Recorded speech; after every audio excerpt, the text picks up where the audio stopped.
This is Barstools and Bandtalk. We're out of our normal environment here. Yes, we are actually At a bar? At On a a bar. bar stool.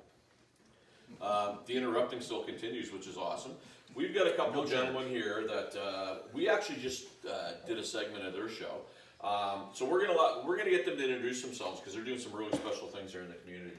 Hey, my name's Schnare, otherwise known as the Wolf. How you doing? Hi, I'm J.W. Jones. J.W. Jones. J.W. You have to Jones. say it like I'm W? Jim Wombolt. Jim Wombolt. J.W. W. Anyway, thanks, George. Nice to meet you. So thanks for being here, guys. So we're in the studio. We did the segment on your show, and you said it was the first time that you've had somebody. First time that we've had anybody here to tape a show, yeah. We used to do all our taping at Jim's place. Studio J.W. Studio J.W. And Studio J.W. is now completely dismantled, and most of it is, well, a good portion of it was all stretched out on my pool table earlier there tonight, but Did your wife kick you out? Did your wife kick you out? I'm sorry. No, we won't go there. Sorry. But anyhow, yeah, so this was the first show that, and actually the second YouTube show that the Wolf's Den Radio will be putting out, so. So let's talk about the Wolf's Den. So you said sixth season. This is January the 4th would have started the 6th season, yeah. And so before we started your show, we were chatting. You guys are obviously lovers of music. Why don't you just tell our viewers how you get started and what got you going? Him. When I was younger, there was no music in my house. My grandmother was quite religious and really didn't want any music in the house, so there really wasn't any. And I went to the Forum one year. I had seen other bands, at Black Rock Beach and stuff like that. But there was a band called Beowulf, and this guy and his brother were in it, and just blew my mind. And from then on, I've just been a big fan of live music. I love all music, but I really, really, really, really like live music. And I met a guy one day at a music festival. He wanted to interview a blues guy, Ross Nielsen, and I asked him what station, and he told me CIOE. And I went in there, everybody told me I had a face for radio, and then I got that too, and I went in there, so I understand. And that I should be doing voiceovers, so I went in to do voiceovers and walked out with the Wolf's Den. Well, like he said, I grew up in a neighborhood in a lovely, probably the most richest neighborhood in Halifax, Spryfield. Richardson culture. Now, to give a shout out to CIOE, I originally had lived in Lower Center. And we moved, I think I was 12 years old when we moved, that was 1961. So I moved into this neighborhood, and then we had these guys, you may not remember, Jack Harris, Oh, yeah. Bill Wallingham, and guys like that. They all lived in the neighborhood. Right on. So we would, around the houses jamming, we used to play in the basement, and then What do you play, Jim? What do you play? What do you play? What instrument? I play a guitar. Okay. Anyway, and then eventually what happened was we formed a band and we called it Beowulf, and it was myself, my twin brother Tom, Charlie Phillips, and a guy named Mark Levine from Moncton. And anyway, I played keys and guitar, and Gordy Thomas, of course. Gordy Thomas sang. So it went on, we became GT and the Hurricanes, and then it all broke up. Both bands continued for several years after that because they could never find someone to replace me. You got that humble Spryfield attitude. Well, I mean, you mentioned Spryfield, though. I mean, Dave and I both grew up in Dartmouth, and a lot of people that we played with in bands weren't from Dartmouth. We're from the Spryfield. It's true. Yeah. There's been a ton of people that we met. Our interview with Andy Lambert, we heard it was Andy? Sadie's place. Well, baby. Andy, Yeah. we recorded, we finally recorded a CD in 2015 and recorded it as a Boogie Boys, right? Yeah. So, and there was myself and Jim Rice was playing. Oh, I love Jimmy Rice. Love Jim him. Rice and Bo Hansen was playing bass, Play bass, yep. and I was playing guitar, but I was more or less just involved on Gordy production. Thomas was singing. Gordy Thomas was singing, and Ian O'Donnell was playing drums. Yeah, he played drums and The Shuffle King, we called him. Was it? Shuffle King. yeah. Shuffle that's an art form. Yeah. And we did a CD, and at present, Gordy is still working, and, you know, we all have our own things to get done, but we've got another 25 songs. Jim, we talk about this a lot because, I mean, it's back when we had a long conversation with Paul Ice, and we've had a long conversation with even like Bill Builders, some of the guys, Dave Roberts, and some of the guys beyond that period. Jim Rice is coming on the show. He's already promised to come on the show. But I mean, at that time, I mean, you could make a living, even in Jackie's day, to play. We talked about this before. 7 days a week. Yeah, and you had a whole Dartmouth scene. You had a Sackville scene. You had a lower Well, there was Sackville a scene, Halifax. Jim could tell you more than I could, because I mean, I just roadied for a few bands. Well, but- Gordy is GT, they used to call him. Okay, yeah. GT Americans. Right. Gordy sang for 100 bands. Right.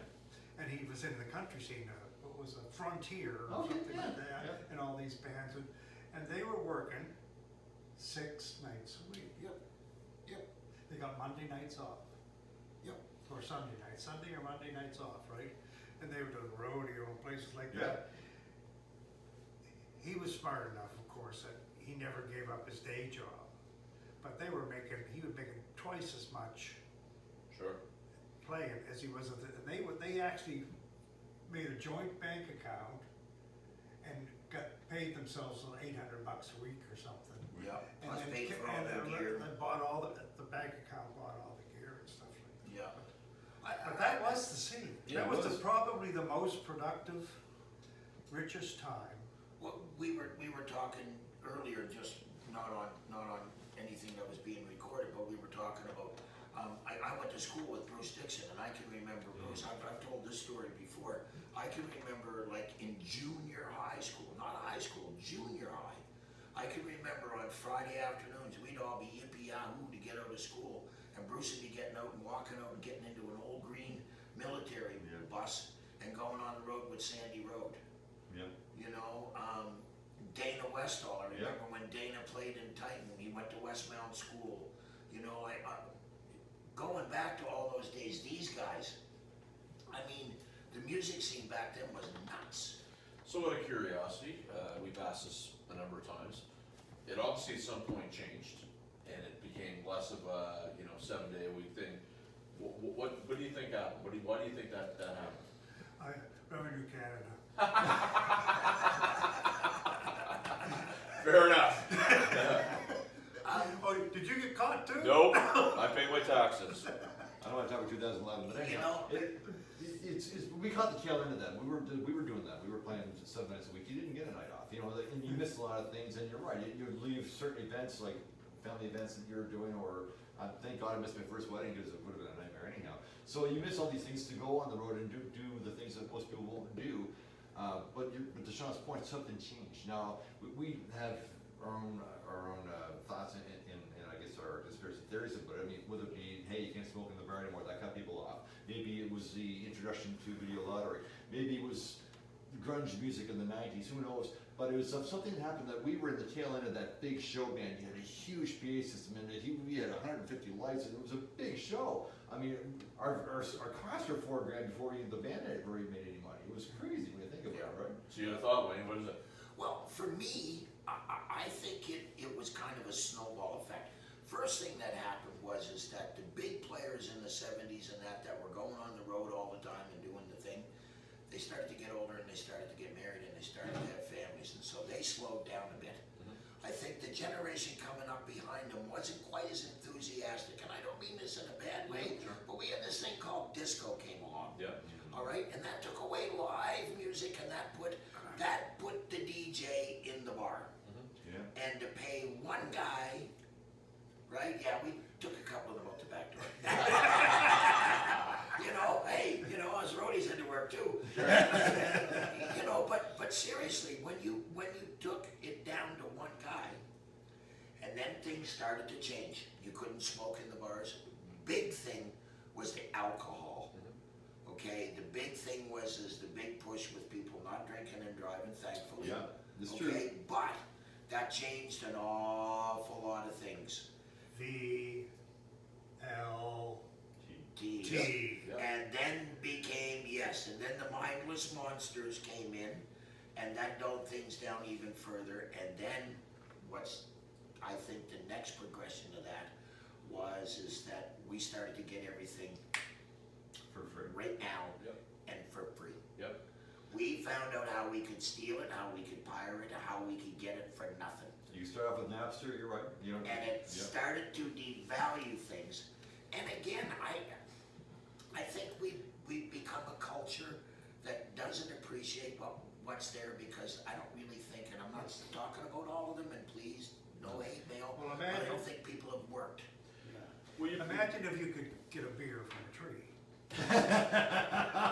Sean would plant that tree I've tried tomorrow. that a few times, yeah. Well, he keeps throwing cans in the back of my yard, so I don't think you're gonna You grow. brought something really interesting. So you brought up a number of points that were maybe government regulation or over-regulation, and then the one time where you need regulation, it's not there. Yeah. So it's a real hodgepodge and a mishmash of opinions and information. The government has no problem with taking people's money mindlessly, okay?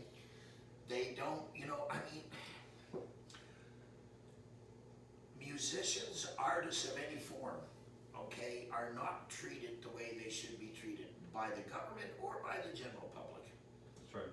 okay? Because most people are just sorry, they just don't give the value where the value is due. As far as I'm concerned, a well-seasoned musician that can entertain you and keep you happy for 2 or 3 hours is worth every single bit as much money as a Did plumber. you folks hear that? This is my new spokesperson right Okay. here. In 8 months of us doing this, that is probably the best answer I've heard for what's going on. Okay, we will not pay for somebody to entertain us.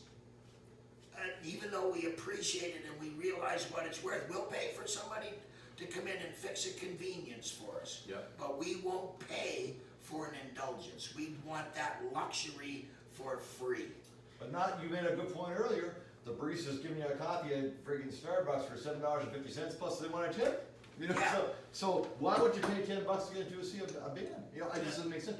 Why wouldn't you go from buying an So album? Now, why let's be would honest, we because just we're not in our lobby our 20s government anymore. to make music, live music illegal? Then everybody go to it. Everybody would go to it, and then they could legalize it, and everyone, oh my God, I can hear live music again. I mean, seriously. I mean, like really? JW for president. But we're not, you know what though, I mean, look, yes, there's a pandemic and we need to be smart about it, and we've proven here in Nova Scotia that we are smart about it. 100%. Okay, 100%. But at the same time, there are a lot of people here who aren't working. Yeah. But there's a lot of people here who have produced music and who go online and who you can go online and you can tip and you can pay them. That's right. That's All right. You right. can do live And you streams, you can should tip be. virtually, that's right. And the other thing is that we need to remember that with music comes venues. And those venues are hurting, but they still gotta pay rent. Yeah. Okay, and they still gotta keep the doors open if we're gonna have something when this is done. So, like we said before, get out there, go to your local restaurants, buy food. If you're afraid to go get them to deliver it to you, just make sure that you add a good tip. Sure. 20-25%, because the waitresses, they're not getting table service. Some of them are now. Okay, if you feel good about going out and do that. But for the love of mercy, start paying musicians. I agree, and you know what, here's the thing too with the whole, and we'll move on from this segment because we wanna talk about. We can go a long time on it, but I guess. But I personally think that when you have a bunch of people that are either in charge or they're going to regulate stuff and they haven't missed a paycheck and they're trying to tell everybody else who is missing paychecks how it's gonna go, I think people get frustrated when the information isn't out there and it seems like it's going at a snail's pace. And I told you this, case in point, I had 3 bar owners call me last week asking me what the rules were. Communication wasn't clear. No, well, Alex, my new producer over there, Alex McConaughey, he can tell you the same thing. Like Some handsome. He asked the same questions of the government. So does that mean live music can go back? And all the response is, well, same regulations as before. What regulations from before? What time? Right. Yeah, yeah. What's set? Right. You know? And again, like, okay, if I go out into a public place and I start talking, am I gonna get fined?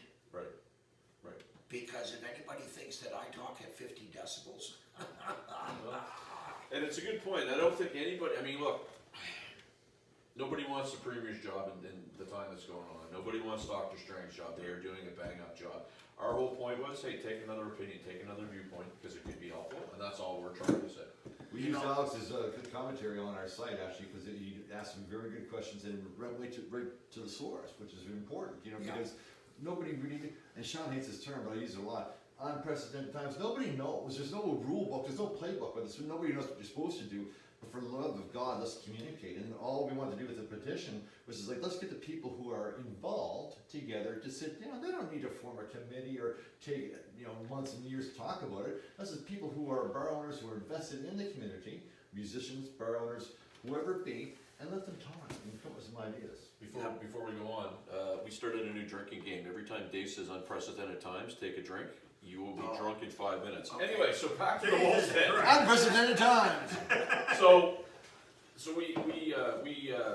we were on your show, and I mean, the one thing that I've talked to my good friend Marissa Coyne, I've talked to Jeff Hopes, another good buddy of mine, who played in the Frequency, right? two seriously good people. Yeah, and I went back, and you and I had a phone conversation, and I called Jeff, and I called Maurice, I said, you know, tell me about Wayne. I even asked, you know, Michelle, who's in her band.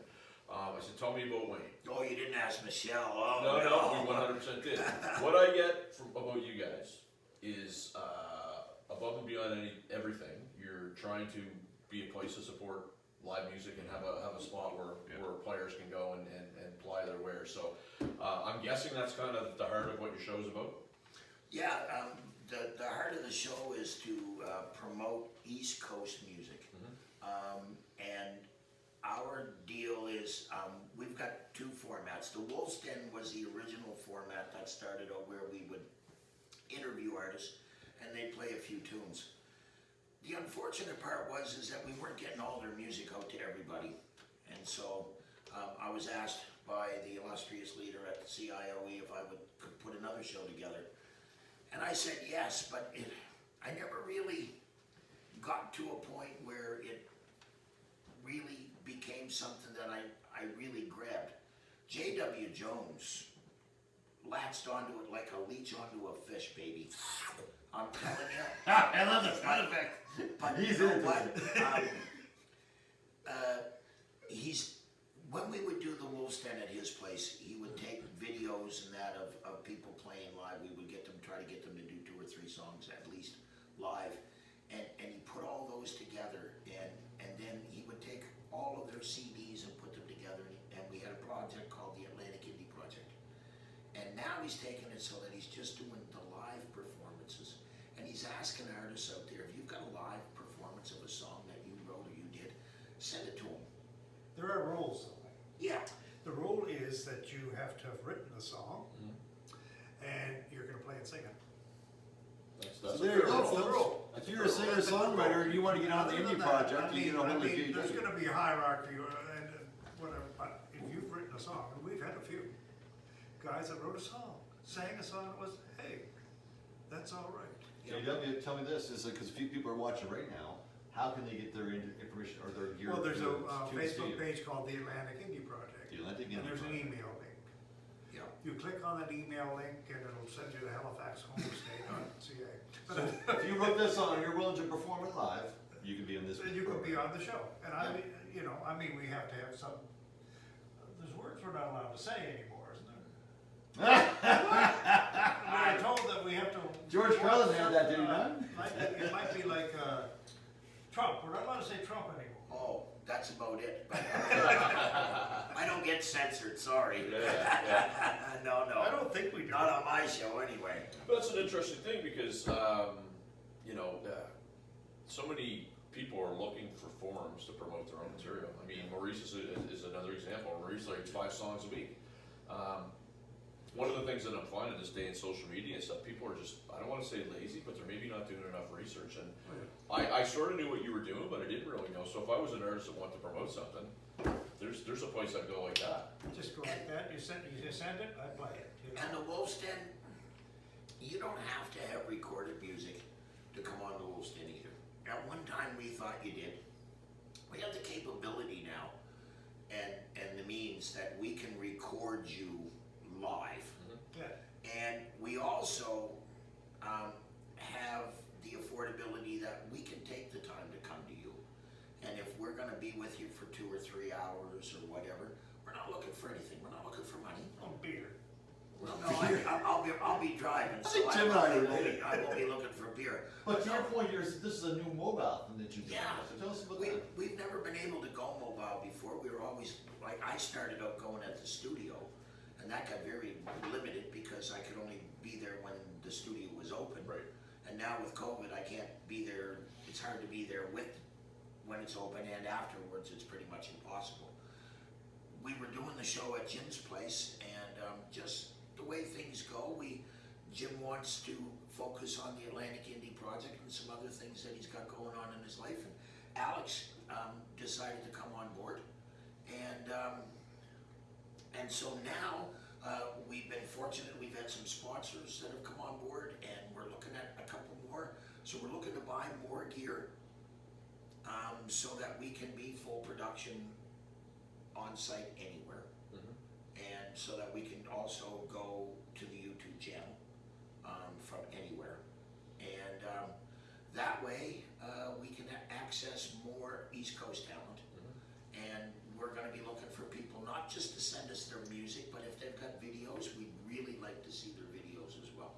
And you've got a new YouTube format, right? Yeah, we just started Wolf's Den Radio YouTube channel. It went live on Monday, yesterday, the 18th of January, and Tony Tripper was our first guest.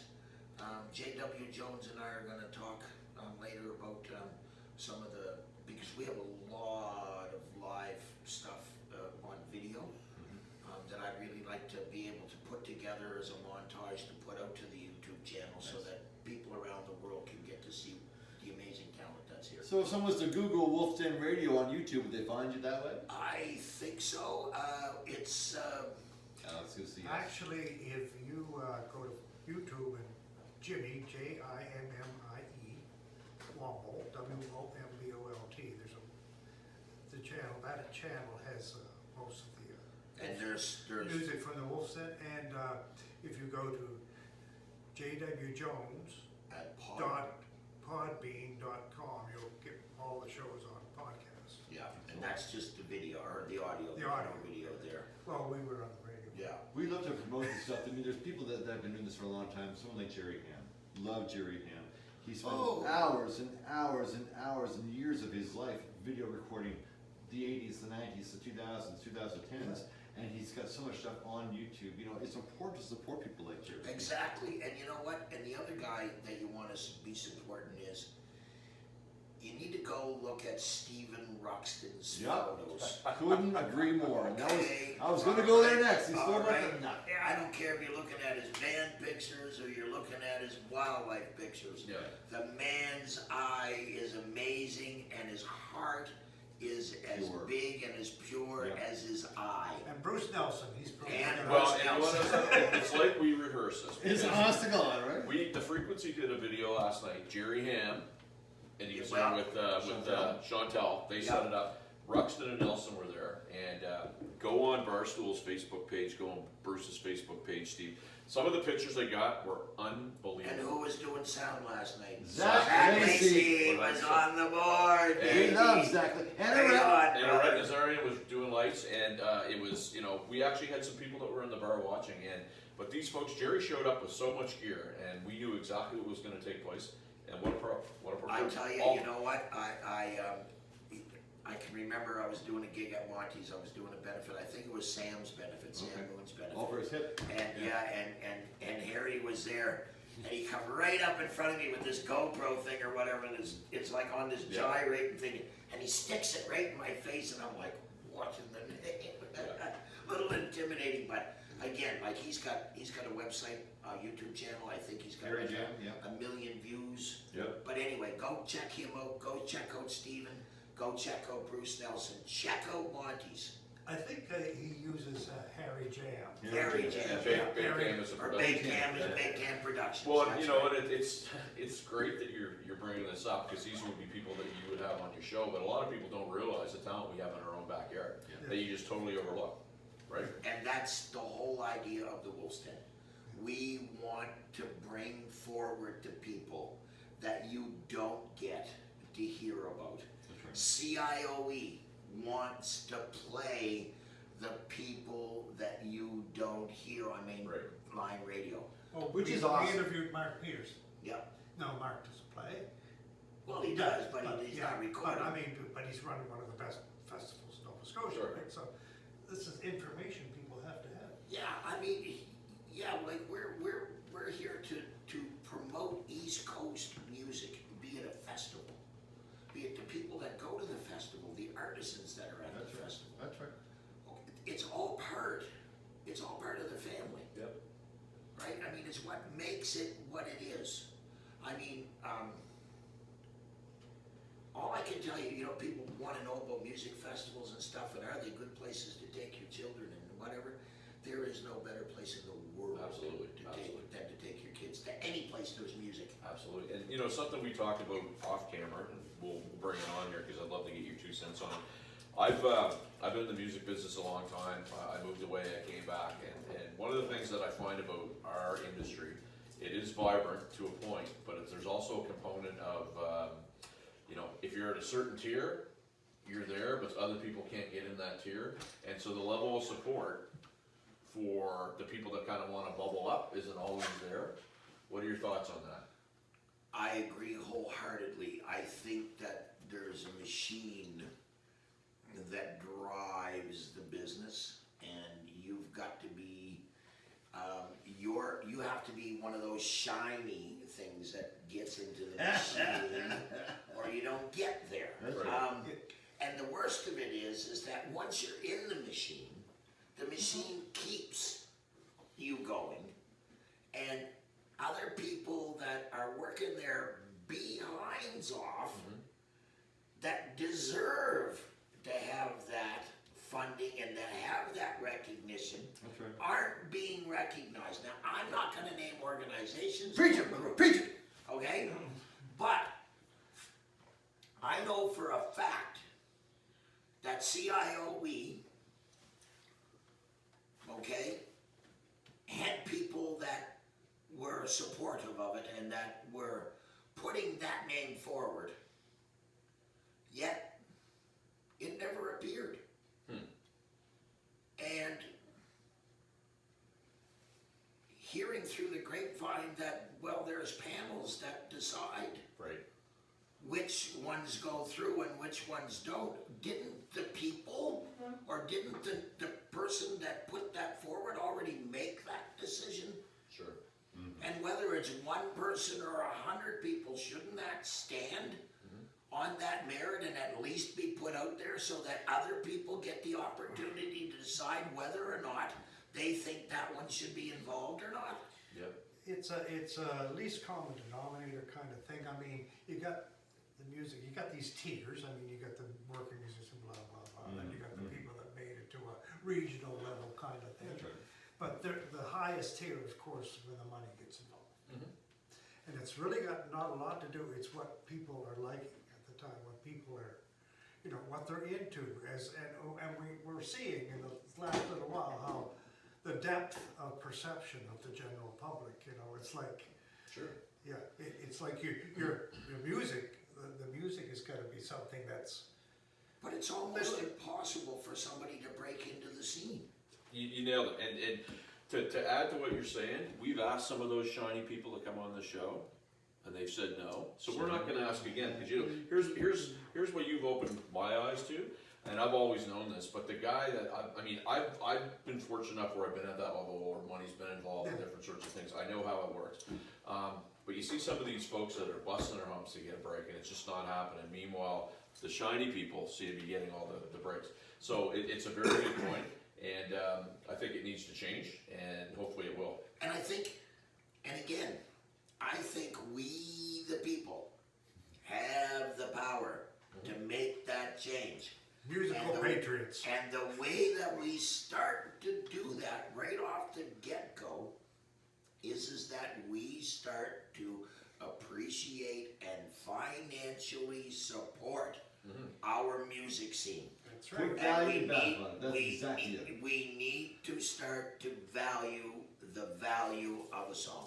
Well, let me ask you a question. So I'm not gonna guess how old you are, but I can remember, like, when I was younger, and you're just a year or two older than me, like, you would save up, you would buy that album. Maybe it was a Beatles album, maybe it was a Led Zeppelin album, whatever it is, but you bought that album because you had a paper route or your first job or whatever it was, and you got it for Christmas, and you had that, and you valued that album, you played that album to death because it was such an appreciation for the music. Every song, there's no such thing as a bad song. You listen to the whole album, it might have cost $9 or $8 or $20, whatever it was, but you bought that album and appreciated it. Now you can get 1 million songs for $10 a month. It's hard, it's... I grew up through, what was the name of that company? Columbia House. yes! I think I'm selling collections. I'm pretty sure I'm selling collections at Columbia House. That there, okay, the old 11 albums for a cent, and I was part of that too. And there's an awful lot of music that I wouldn't have given any time of day to, that it was just like, I can't return this, I better listen to it. Yeah. And there were so many albums that I actually, Huey Lewis and the News, I was like, what the? And then I listened to it. And it was like, what a band. Yeah. My mother-in-law and my father-in-law, I never ever listened to music when I was around them, right? And I've known them for a long, long time. Anyway, when my mother-in-law passed away, I got the albums. They're out in the garage. On the way out, we'll have a little check through them. Some of it'll blow your brains. Like albums back in the day, I mean, yeah, you went out like, now, again, I couldn't have music in my house, but my best friend could. Yeah. Okay? And let me tell you, when Days of Wine and Vinyl opened up on Windsor Street, my buddy's record collection was a good portion of what they started with. I mean, I think he took down 10, 15 crates full. I gave 600 records to a young fella at Long McQuaid because he was had a project, and I thought, I really don't have room for these, and I don't have a turntable. But don't you remember looking at the album, looking at the artwork, and The artwork, reading the and engineers, pictures, and sometimes they had the song Now, lyrics you can inside. sort of do that now. You can go full if you do it on a USB stick. Oh yeah, but I mean, the 70s opening up. But that's digital music. Opening up Alice Cooper's Yeah. killer album, right? I remember getting the Or Kiss Love Gun, man. billion dollar babies, man, and getting that big $1 billion, or Cheech and Chong with Cheech great and big Chong. rolling paper in it. I mean, like, or, just looking at the jacket of Uriah Heep's Demons and Wizards. Wishbone Ash. Right, and when Pink Floyd's, Wish You Were Here came out, right, or The Wall, or I can remember one of the albums that really struck me was Grand Funk Railroad, American Band, Inside Looking Out. That song, I mean, I don't know, it was just, I was a teenager and I just related to it, but yeah. But there was value in it. I guess that's to your point earlier. Oh, there was listen. saw value in it, and when that band was touring, you spent the money. You went and saw that band, and you bought the freaking T-shirt and whatever else you could buy. It was an event. There was not a band that played at the Halifax Forum that I didn't go see. Right. Yeah. Right? Now, unfortunately, I feel very bad because I'm telling people now they should pay for music, but I grew up right beside the Halifax Forum, so I knew the old cow barns, and there was only one thing that could stop you from getting into the Forum, and that was Mr. Downey. Yeah. Harold Downey. If he wanted you to you had to go by the steam room to get into the building, right? Get into the rink part of it, and if you could get by him, you were good. Well, and it's funny because you mentioned supporting and paying for music, and then you had the comment about the shiny people, and unfortunately I think what happens with our scene is that people won't necessarily support or spend money on an unknown, but they'll fork over $10 to somebody that is one of those shiny people. And I think what happens is the shiny people keep getting shinier, and the ones that kind of need the light shone on them, not so much. And I mean, You know, again, won't name names, no cats out of the bag, maybe that's a new drinking game, but, you know, I've had the opportunity to come across an awful lot of them that to be honest with you, I couldn't support for personal reasons, but there's an awful lot that I see who, you go out and you see them, you go, why aren't they catching on? What's going on? What's taking place? And they can't break in.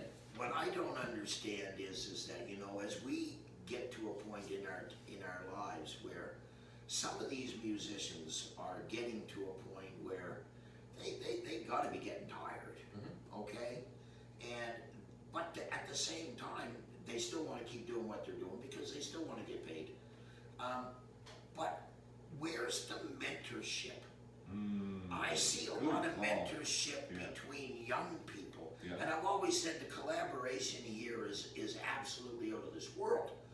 But how many of these senior musicians are reaching out to young people that are just starting out in this business and saying, hey, you know what? Let's talk. Yeah. Let me show you how you can not fall into these pitfalls. Wayne, that's such a cool point. In the first 2 months we started our show, we had a gentleman by the name of Ghetto Socks in the rap genre. Now again, Sean and I like what we like, you know what I mean? So we were used to like 80s rock, that's kind of what we knew. But we wanted to be more broad and to enter into you know, funk and to jazz and to country and to everything. So we've tried to have everybody on the show. Ghetto Socks was the first rap guy we had on there, and unfortunately it didn't get a whole lot of play. But that genre, they are so supportive. Now Sean's son, Zach, is a super fantastic producer and lyricist for that rap genre. And they're so supportive in that. One of the hugest music communities in Eastern Canada is the rap community, and one of the tightest. Yeah, true. Okay, Yeah. from battle rap to what's that stuff where they just right on the scene, you know, like just right on the Freestyle, blue, yeah. freestyle and About stuff like 65. that. Yeah. You know, I know a little fella. He's called Owie Redden. Okay, a lot of his stuff is around weed and stuff, but Owie is a schizophrenic, right? I've known him for many, many years. He's got an amazing stand-up comedy routine. Okay. Like he's just a super dude, right? But he's had his challenges in his life. Am I a big rap fan? No, not really. But at the same time, it's not up to me to decide what's good and what's bad. You got my gears grinding because I had a conversation a couple of times here. So obviously there's different levels. There's, you know, whatever you want to call them, musicians or whatever. There's cover bands. I play in a cover band. I think that rap, hip hop, regardless of what you're doing, they view you as talent. They view you as worthy, so they support you. Versus, you know, I had an opportunity where somebody asked somebody to get up and they would not leave the stage for 45, 30 minutes, and it was probably one of the most disrespectful things I've seen. And I find in that scene, there's a lack of respect for what they deal with or feel it's not worthy musician. And I think what you're hitting on here is the fact that, you know, there's a community that really started, maybe not huge, but they're busting out in a big way, but a big reason is how much they're supporting each other. Yeah, and well, I mean, and I think the thing that we need to take into consideration with them is the message that they're sending out. Why is there so many of them? Listen to what the message they're putting out. There's a lot of discontent in there. Yeah, you wonder about the support because some of the bands you've hit on, Elvis, huge band in Europe, Yep. in Denmark and those places. Here, But nobody knows about them. I didn't even know there was such a music. I Yeah. didn't even know that it existed. And it's sort of a dark metal kind of thing, but it's so atmospheric and it's like whoa, But you could go, I'll tell you right now, you could put their music on and get ready to go to bed, and it would lull you. It's just absolutely just mesmerizing. It's beautiful. There's so many different things, you know. They don't all have to be for us. No, exactly. They're for somebody. So don't devalue it. Let the support be there. That's a good one. Bill Stevenson, royalty. I mean, I've never met another person that could sit in front of a group of people and just feel what they wanted to hear and play it for them, right? And a great business on the go too. Yeah. Great side business on the go. As a matter of fact, I had the opportunity to talk to him What a super gentleman, right? Oh, Just yeah. awesome. But there's a guy who, you know, in this day and age, if somebody didn't know him, they might not give him a shake. They might just go, oh, you know, who the heck is this guy? Right? That's the one thing about, I think, our scene that kind of drives me nuts. It's just that, I don't know if respect's the right word, but it's just certain people, if you're not part of the cool club, you're not part of the shiny club, they don't let the other guys in. Yeah. When everything opens back up, you're really gonna need everybody kind of rowing the boat the same way, or it's not gonna take off, right? The ironic part about it is the folks who, again, I think we said this earlier in your show, that have reached that superstar status are so humble, you know what I mean? Why is it that, you know, the shiny people in the Maritimes are kind of being, Do you know, You know, you got people of world class, Asphilius. Yep. I mean, that's a world class composer, writer, movie scorer. You ask anybody you know over here, who's that? Nice. yeah, you say Mir and they go, oh yeah, I think I remember them, Right. right? We had Ken Tobias on the show, Oh, and one of my, you know what, he's been a dream for me. Like, if there's one person I'd really love to have on the show, it Oh. would be Kenny Tobias. Ken Tobias. Kenny, if you're out there, buddy, and No, you're watching, you know what? I'd We love will to the have East you. Coast Yeah. Wolfman Jack, Yeah. at the East Coast Wolfman Jack, you wanna be on I, his you know show. what, his music growing up, he spoke to me. Yep. He did. His music spoke to me, and his painting. Oh my God, he's so talented. Unbelievable. Yeah, we'll make that connection for sure, because he was, when we talked to him, and he actually, he was at the 5,000 Friends mark and he couldn't add anybody. He sends me a note and he says, I'm gonna kick a couple people off so I can get you on, right? So I mean, just a super nice guy. He is you know what, he's such a beautiful, humble man. Yeah. Like I said, I've been a huge fan since he started in the business. He's a true artist. Oh, True artist. he's a true patriot of the arts, is what he is. So back to the Wolf's Den. Yeah. So now you guys are on season 6 here, or the 6th year that you're doing it. Yeah. How do you line the shows up, and how far out do you do it? Are you kind of putting people in the bullpen so that you have? I know when I do my show on CIOE, it's really tough to do that because you kind of got to go whichever way the wind's taking you. But how do you guys line that up? Jim and I always tried, when Jim was producing the show, we always tried to stay a couple of weeks ahead. Right. Especially this time of year, because you don't know what the weather's gonna do, and I really don't like to put on a repeat show if I don't have to. And now with the internet channel, the YouTube channel, we're gonna have to make sure that doesn't happen, because I really wanna make sure I get content out once a week. But going forward, I think Alex and I are gonna pretty much do the same thing. We're gonna probably look at doing, I'd like to do 2 interviews a week. I don't like to get too far ahead, because then I'm not. Not current. I just don't, I don't wanna do an interview with you and you're not gonna be on for a month, Sure. right? Because there's nothing there that's kinda now. Yeah, when I was doing the indie show and I went to live, so I thought I'd like to do it live, but I don't have access, right? So Right. anyway, but I wait. I have to have it in by 5, so I wait to 3. Yeah. And I know what the weather was for the day. I could pretend that I'm there, right? Sure. And then I do it that way, and that's as close as I can get. Yeah. And I mean, yeah, like I like the show to, a lot of people know that the show was pre-taped, but I like to try to keep it so that it's as real, Sure. you know, and as current as it can be, right? Because I know what we do, and it's kind of a lot of who we get on is, you know, who do you want, and then somebody will mention somebody, we'll go and try to find them. Case in point, Todd Zuckerman, who plays drums and sticks, we had somebody that had mentioned that they'd love to have him on. Bruce Nelson makes a call. Love you, Bruce. Love you, Bruce. Next thing you know, hey, I got him. You got who? Yeah. I was helping Dave move into his new house. We're lugging a couch in. You got who? Todd Zuckerman. I'm like, what? Yeah. I get an email from Todd the next day. I want to do it on this day. And then to meet the guy, world-class drummer. I mean, I'm a drummer. I think he's absolutely amazing, and couldn't have been a nicer guy. Couldn't have been. You know, and so, but that's kind of how we do it. So, do you take feedback from people about do they want to go on, or you just go and hunt out who you guys want? It's probably about 75%.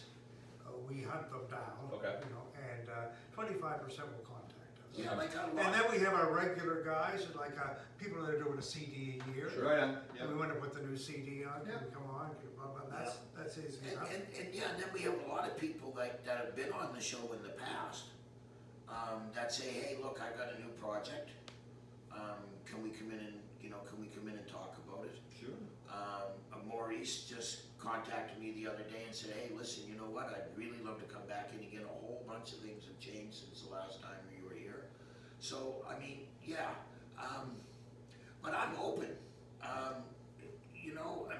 If there's somebody out there that wants to hear somebody, or wants me to interview somebody, or if there's somebody out there that wants me to interview them, yeah, we're open for that.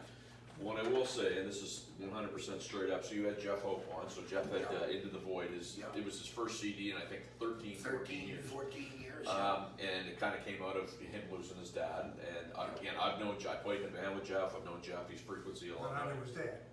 Right, but here's the thing that Jeff said to me, and hopefully I get it right, I won't get it, I'm paraphrasing. He was absolutely honored to be on your guys' show. He went on about how, he lives in Sackville, and it's based in Sackville. But I think if you have somebody, and Jeff just doesn't hand out compliments for the sake of doing it. He's a pretty particular guy, and he told me that straight up. So I think you guys should take that as you're doing something really cool for somebody like that to do that. I'm humbled, I'm blown away. I mean, we just try to do, I don't know, Michelle, I think probably, Michelle would know more than anything the way that I really feel.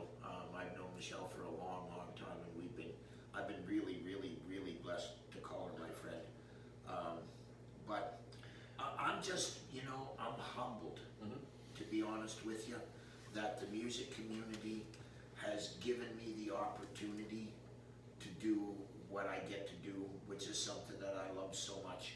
I don't play, this is as close as I'll ever get to that, but I'm humbled beyond words for the welcomeness and the hospitality that the music industry has given me, and the trust that they've put in me to let me go out there and to tell their story. And I'll be forever grateful for that, and I'll be forever grateful for getting to work with this guy. And all I gotta say is, since 1969, when I arrived, when we first started playing and touring, I said, probably 75% of my constant, forever friends were in that music business at that time. Yeah. And, well, the guy up the street with the cheek told me was good. But Well, here's what I can tell you guys, and again, being on your show earlier, and now doing this show with us today, it is kind of the compliments that Sean and I got. I'm going to give right back to you, because I think if you're authentic, if you believe in what you're doing, you're engaging with your guests, then people are going to buy into it because it's real. People are so tired of fake shit. If you are being real, then you're going to resonate. And this is what I can tell from the two of you, from Alex too. Like I said, it's a real environment. We feel welcome. Hopefully, you feel welcome too. for sure. Yeah, for And sure. it's like we're all just trying to make a difference in the same direction. Yeah. To help in a community that needs help. And I think Wayne will agree, sitting down in that room with some of the best singers and writers Wow. in the world, Yeah. 3 feet away from you, Yeah. performing for you, and putting their hearts into it. That's right. And it's like, people don't get to experience that. Yeah, the thing is that when people come on the show and they play live, they don't come in and just sit down and go through the motions. No. They come in and they play. They give us the same thing that they would give 200 people That's right. or 1,000 people. Yeah. And that's a true entertainer. Doesn't Yeah. Oh, matter. yeah, okay, well, Bill Stevenson was the perfect. I mean, he came in, and it was his interview. Yeah. I mean, he did it. I mean, No, but it would be like, and Wayne would say, yeah, well, there's something about when you were playing this, when you were, the first thing you know, he's into we it. started talking, I remember talking to Bill, and we started talking, and he started talking about swing. And I said, and if you ain't got the swing, it don't mean a thing. That's right. And he just, and right in the swing, you know. I We mean, had like, 12 minutes of, but I don't know, like I said, I just feel blessed to be able to do this. Jim will always, you know, like there's been people that have come into the studio, I didn't know anything about them. Yeah. I mean, Jim sent me a CD saying, Frank listen, McKay guy. oh yeah, that Frank McKay guy. Anyway, but you know, like Jim would send me a CD and he'd say, this guy's coming in on Tuesday or whatever, and I'm like, okay. And I don't know anything about this person, I've never met them, they walk in the room and they sit down, and the only thing that I have to tell me about them is the CD that I've listened to 2 or 3 times. And to sit down and talk to them for an hour. And I would say to Jim, like, oh my God, what are we gonna do? Like, what am I gonna do? Jim, just talk to them. That's right. So I think if there's anybody out there, that's all I really want. I just want you to just come in and just talk to me. Well, I have an interesting story for you on that note. So, we were interviewing all kinds of maritime folks, and it was awesome. And anyway, we had the opportunity to interview Darby Mills from the Headpins. And so we were setting it up, and Dave calls me. He says, "You got to check out this documentary that Telus produced." Dave, I'm busy. I'm working. You know, I got to do that. If I can get to it, I'll get to it. I had 20 minutes at my desk, and I watched it. And I was like, thank God I did. Because I learned something about Darby Mills. She actually took a bunch of guys that she used to play with, and they were no-name band, and she took them out. And for her, that was the most amazing thing. And then the relationship she has with her husband was very cool. But the thing is, and you'll probably attest to this, you don't remember a lot of the good stuff when you meet good people because you just think it happens, but you remember a lot of the bad stuff. Yeah. But I think it's important to always be a good person, right? Yeah, well, you know, I mean, like, look what she did. Right. You know, I mean, you know, we were talking earlier about people being humble and stuff like that. When I was a young man, I was a huge Chris Berg fan. Like, off the charts. So I'm working in Moose Jaw, I'm living in Moose Jaw, and I'm working in a bar in the nighttime, and I'm working at Zelda's in the day. And Luba and Chris Berg are coming to Regina. And at the same time, the Silver Broom was going on. So Regina is booked. I work in a 5-star hotel in Moose Jaw, the only 5-star hotel in Moose Jaw. Trust me. Well, there's only 5 stars in the sky. Yeah, exactly. Well, no, there's a million once you get just outside of town. But anyhow, my boss comes to me. I begged my boss for the day off, the night off, so that I could go to the concert. So my boss comes to me and he says, guess who's staying at the hotel? Got the whole West Wing built. I said, who? He said, some guy named Krista Berg. He said, some other girl named Luba. And like, I think he's just pulling my chain, right? No, he's not. So we go to the concert. The next day, I tell my boss at Zeller's, I'm taking an extra long lunch today. I'll be back when I get back. No problem, I have my work done. I go over, I sit in the lobby of the hotel, just vibrating. Luba comes out of the restaurant, right? So I start telling her, I'd never heard of her before the night before. She blew my mind. Anyhow, she says, oh well, all the band's out on the bus. She says, come on out. Right. So she takes me out on the bus and she introduces me to all of her band and all of Chris's band, minus the man. He's not down yet. I go in the lobby and I wait. He comes down, he gets off the elevator. I have the patience of Job to allow the man to go and eat his breakfast first. And when he comes out, I stand up and I said, listen, I cannot let you walk out that door without at least sitting down and saying hello. And he sat down and talked to me for 20 minutes. Nice. And told me about some of the songs, because I asked him some questions and stuff. And like, I listened to a lot of his music, so I wasn't just listening to the radio cuts. And anyway, that was probably the most humbling experience I've ever had. That's amazing, because I had a number of experiences like that opening for other bands, and then one that resonates with me was a negative experience that somebody that I had met back in the day, who I wouldn't say he was a hero of mine, but you know, you just want to have a good experience. I won't say who he is, but his name rhymes with Lars Ulrich. But anyway, and couldn't have been a more disappointing interaction, and it happened 3 more times in 3.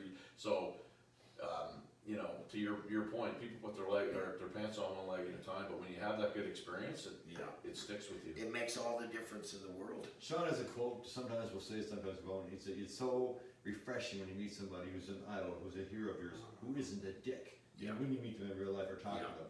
And sometimes they are, and sometimes they're not. And we haven't had any experiences on our show. That's not true, but anyway, we'll get to that. Yeah, we did have I think one of the highlights for me was because it was the local thing, and in my honor club, I guess, we had Frank McKay in. And I mean, this was like a month before he passed away. Wow. And it was just. And it was so crazy because we had tried and tried and tried and tried to get him on the show. And there was always a reason why he couldn't make it. And finally I said to Jim, I said, listen, get a hold of Gordy. I said, get Gordy to come to the house. I said, and tell Frank that it's gonna be you and Gordy and him, and he needs to get his ass out there.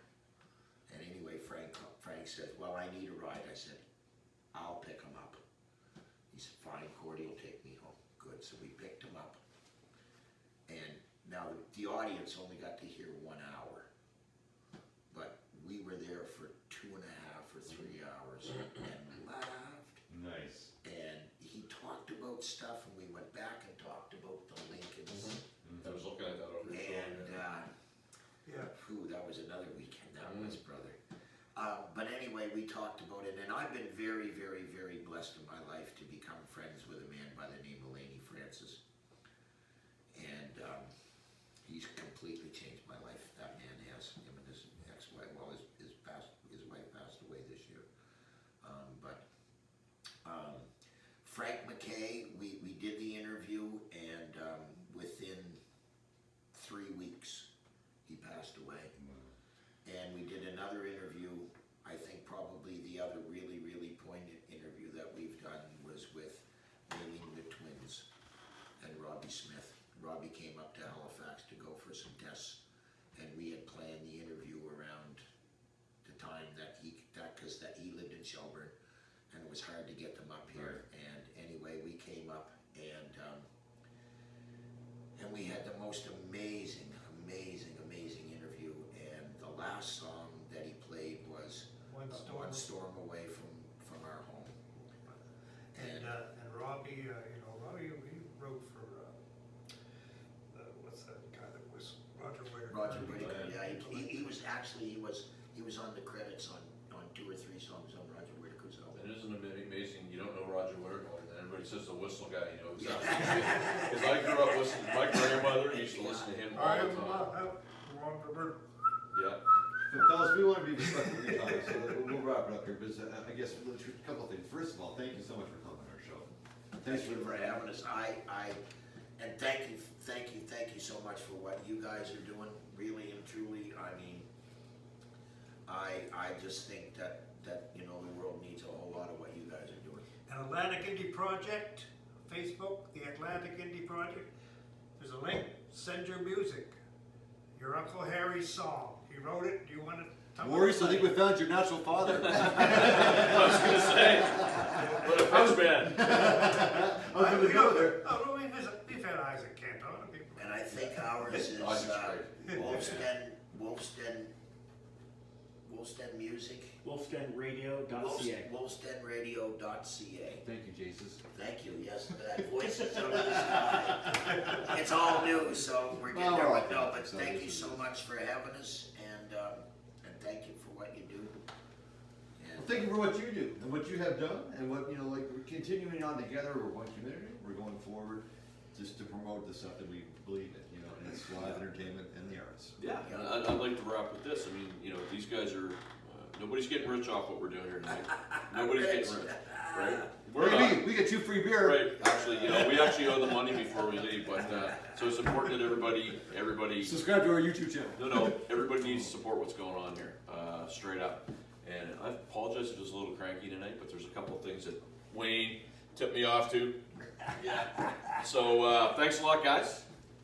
And hey, please stop over to Wolfstead Radio at YouTube. We'd really love to see you over there and subscribe. That'd be great.